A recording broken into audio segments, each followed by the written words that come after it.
When we're confronted with a problem, we have three options. We can say, it's not a problem. We can deny it. No, it's not a problem. Forget it. Or we can say, oh, that's a big problem, but I can't handle it now. We'll take care of it later. Or you can confront the problem and deal with it. Let's look at the readings today, because our first reading and our gospel very clearly go together.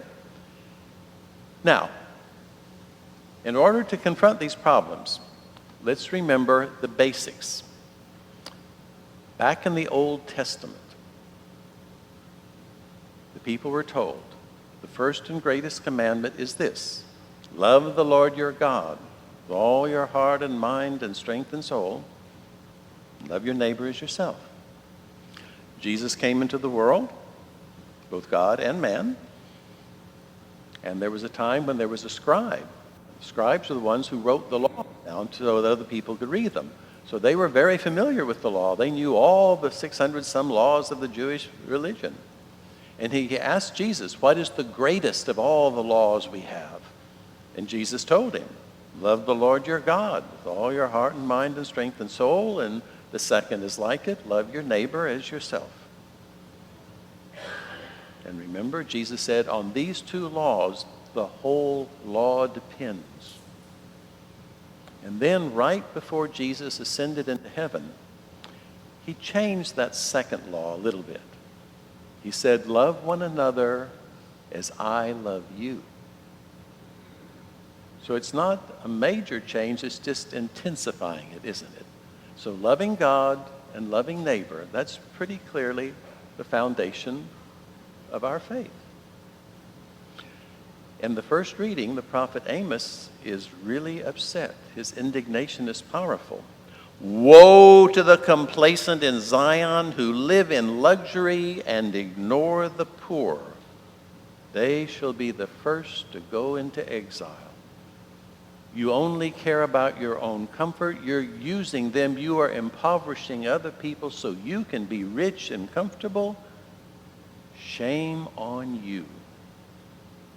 And in the gospel, it starts off, there was a rich man who dressed in purple garments and fine linen and dined sumptuously each day.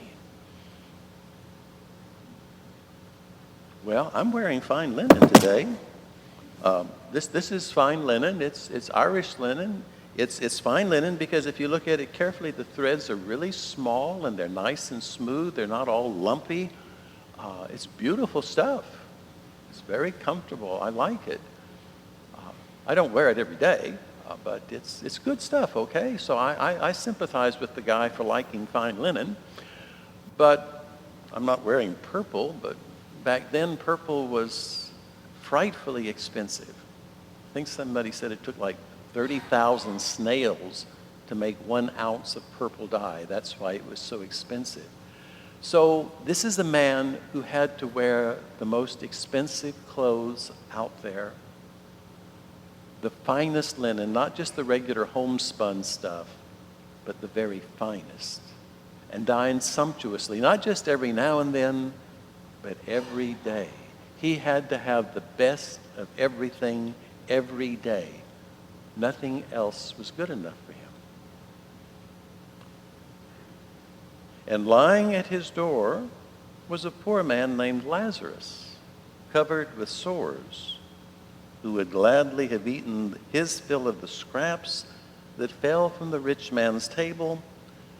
Dogs even used to come and lick his sores. Have you ever had a sort of a cut or a scrape and the dog comes and starts licking it? The dog's trying to clean the wound. The dogs know when they're hurt, they lick the wound, it cleans the wounds. A clean wound heals better than a dirty wound. We know that. The dogs were kinder to Lazarus than the rich man was. And I did a little research. I thought, well, did they keep pets back then? Yes, ancient people kept pets, and it wasn't unusual for the wealthier people to have a bunch of dogs in their house. And when it was dinner time, the dogs would gather underneath the table because either they could grab the scraps that fell from the table, Or, like some of us will sometimes surreptitiously feed the dog at the table so long as we don't get in too much trouble for it. So yeah, they did that then, kind of like we do it now. But the rich man didn't mind his dogs getting the scraps from the table, but he offered this man covered with sores dying at his front door nothing whatsoever. The dogs were kinder to Lazarus than the rich man was. Amos was upset because the wealthy ignored the poor. They only cared about themselves.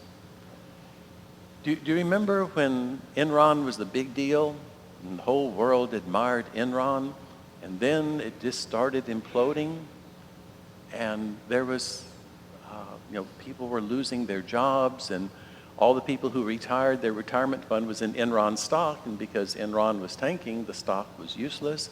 So all these people who are retired now are going to have to live on Social Security. And they interviewed the wife of the man who was in charge of Enron, and she was a little bit indignant in the interview. She was saying, well, I know there are other people suffering. I know there are people who are hurting because of this, but what about us? We're down to our last $10 million. Kind of hard to feel sorry for someone who's complaining they're down to their last 10 million, isn't it?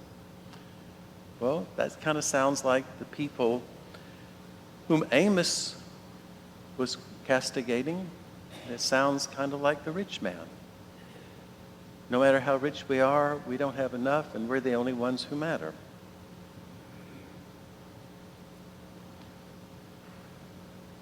Okay, the two great commandments are love God and love neighbor. That's stewardship. Stewardship is recognizing we're God's children. We belong to God. He made us. And he put us in this world to live with each other. That's why we love God and love our neighbor, because that's what God wants. That's his plan. So if we're going to respond to him, we have to be responsible. We have to take care of what he gave us. Each other and that beautiful faith that is alive in our souls. So stewardship, I think, can be cut down into 4 points here. Number one, stewardship means I'm God's child. I belong to God. And that's why I love him, because I'm his and he's mine. Number two, he calls me to love my neighbor because he wants me to be my brother's keeper. I'm responsible for you to a certain extent. You're responsible for me to a certain extent. I have to recognize that and accept that responsibility. But here's the thing. That's across the board. I have to love my neighbor. I can't hate my neighbor. You want a practical example? Okay. Let's be brutally practical. If I love the current president, I have to love the former president too. And vice versa, right? I have to love my neighbor, not just the neighbor who belongs to my political party. All my neighbors. I can disagree with them. I can argue with them. But I have to love them. And if I don't love them, I'm not fulfilling the second commandment. And if I don't love my neighbor, how can I say I love God? Because God said, I want you to love your neighbor. See, that's stewardship. Don't think of stewardship as just being money. Stewardship is how we live our lives, how we use what we have and who we are in every aspect of life. It's not inside the church or inside the home. It's everywhere. It's on the Gulf Freeway. It's when you go into the voting booth. It's everywhere. And we have to love each other. It's not an option. We can disagree, and sometimes we have to disagree, because sometimes people are wrong. How seriously are we taking that? Because that's point number 3. I cannot say I love God if I do not love my neighbor. And the 4th point is I must accept my own personal responsibility to God and neighbor, recognizing we're all in this together. In one sense, we are all equally God's children. We're equal.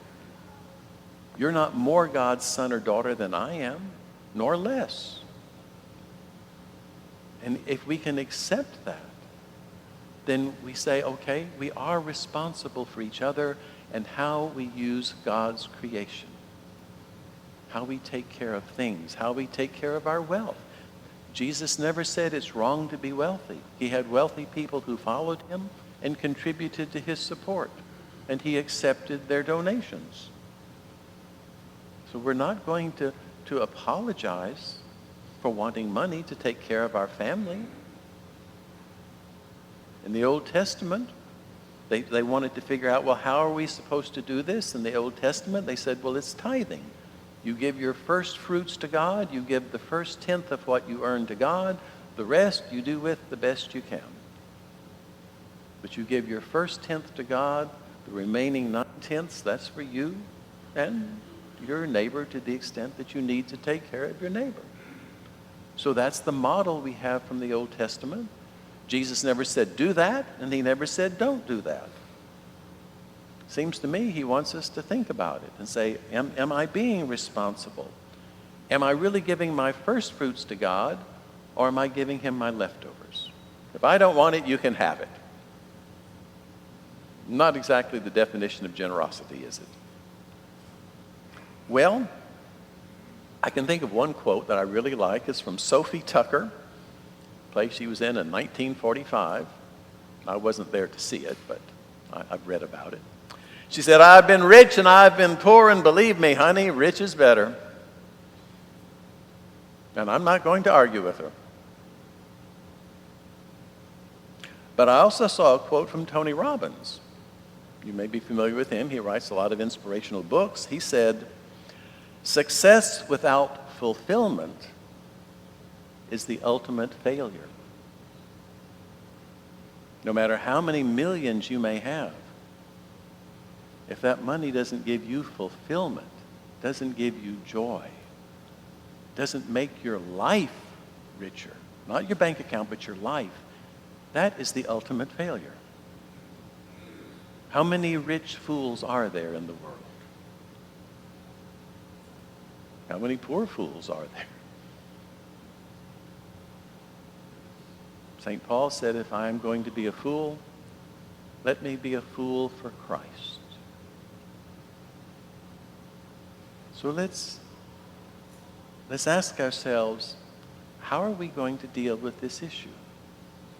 Amos, the prophet of old, is asking us, are we taking care of the people we live with? Or are we taking from them? Are we using them? Father Abraham, who's mentioned in the gospel today, is asking us, are we taking care of each other? Or are we taking care of ourselves and using each other? We can say it's not my problem. We can say it's not a problem at all. We can say I'll deal with it later. There's too much going on now for me to take care of that. Or we can confront it. In our second reading today, St. Paul is writing to Timothy. You, man of God, pursue righteousness, devotion, faith, love, patience, and gentleness. Compete well for the faith. Lay hold of eternal life to which you were called. Keep the commandment without stain or reproach. And do it now.